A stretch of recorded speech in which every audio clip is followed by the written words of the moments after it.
إن الحمد لله وصلي وسلم على نبينا مصطفى محمد صلى الله عليه وسلم وعلى آله وصحبه أجمعين أما بعد أعوذ بالله من الشيطان الرجيم بسم الله الرحمن الرحيم സൂറ all Imran 188 189 രണ്ട് വചനങ്ങളുടെ വ്യാഖ്യാനം നോക്കൂ നിങ്ങൾ.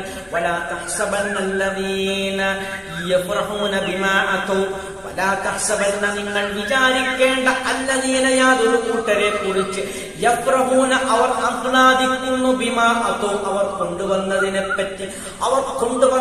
പറ്റി അവർ ആഹ്ലാദിക്കുന്നു എന്ന് പറഞ്ഞാൽ അവർ പ്രവർത്തിച്ചതിനെ ചെയ്തു വച്ചതിനെ പറ്റി അവർ ആഹ്ലാദിക്കുന്നു. എന്താണ് അവർ ചെയ്തു വെച്ചത്? അള്ളാഹുവിന്റെ കൽപ്പനകൾക്കെതിരായ കാര്യം നോക്കൂ നിങ്ങൾ.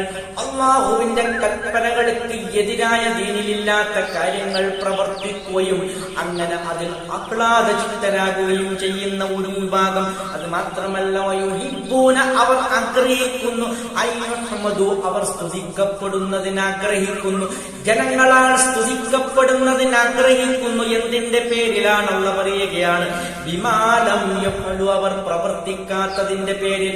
എന്താണ് അവർ പ്രവർത്തിക്കാത്തത്? അല്ലാഹുവിന്റെ റസൂൽ സല്ലല്ലാഹു അലൈഹി വസല്ലമ വേദഗ്രന്ഥം മുഖേന റസൂലുമാർ അവർക്ക് പഠിപ്പിച്ചു കൊടുത്ത അധ്യാപനങ്ങൾ, നേരായ മാർഗത്തിലേക്കുള്ള വഴിയും അതുമായി ബന്ധപ്പെട്ട കർമ്മങ്ങളും സൽക്കർമ്മങ്ങളും അതനുഷ്ഠിക്കാതെ അള്ളാഹുവിന്റെ മാർഗത്തിലാണെന്ന് വരുത്തി തീർക്കാൻ അവർ പ്രയത്നിക്കുകയാണ്. അള്ളാഹുവിന്റെ യഥാർത്ഥ മാർഗത്തിലാണെന്ന് നിലകൊള്ളുന്നവരാണെന്ന രൂപത്തിൽ അവർ പ്രശംസിക്കപ്പെടാൻ ആഗ്രഹിക്കുകയാണ്. അതവർ ചെയ്തിട്ടില്ല. അതേസമയം അവർ ചെയ്തതോ അല്ലാഹു സുബ്ഹാനഹു വ തആല കൽപ്പിക്കാത്ത പലതരത്തിലുള്ള ബിദ്അത്തുകളും പ്രവർത്തിക്കുകയാണ്, അനാചാരങ്ങൾ പ്രവർത്തിക്കുകയാണ്. അതിൽ അവർ ആഹ്ലാദചിത്തരാകുകയും ചെയ്യുന്നു. നോക്കൂ എത്ര കഠിനമായ നിലപാടാണ് അവരുടേത്.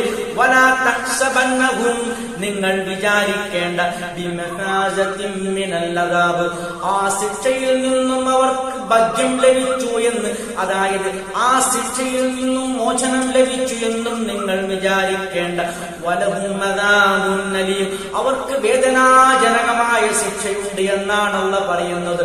നോക്കൂ നിങ്ങൾ, എല്ലാ കാലത്തും അല്ലാഹുവിന്റെ മാർഗത്തിൽ നിന്നും തെറ്റി സഞ്ചരിച്ചുകൊണ്ട് പലതരത്തിലുള്ള അനാചാരങ്ങൾ പ്രവർത്തിക്കുകയും അതിൽ ആഹ്ലാദചിത്തരാകുകയും അതേസമയം അല്ലാഹുവിന്റെ നേരായ മാർഗത്തിലാണ് ഞങ്ങൾ നിലകൊള്ളുന്നത് എന്നുള്ള ഒരു തരത്തിലുള്ള ഒരു വ്യാഖ്യാനം അവർ നടത്തുകയും അതിന്റെ പേരിൽ സ്തുതിക്കപ്പെടാൻ ആഗ്രഹിക്കുകയും ചെയ്യുന്നവരായിരുന്നു എല്ലാ ജനതയും എന്നാണ് അല്ലാഹു നമുക്ക് പഠിപ്പിക്കുന്നത്. അൽഹംദുലില്ലാഹി റബ്ബിൽ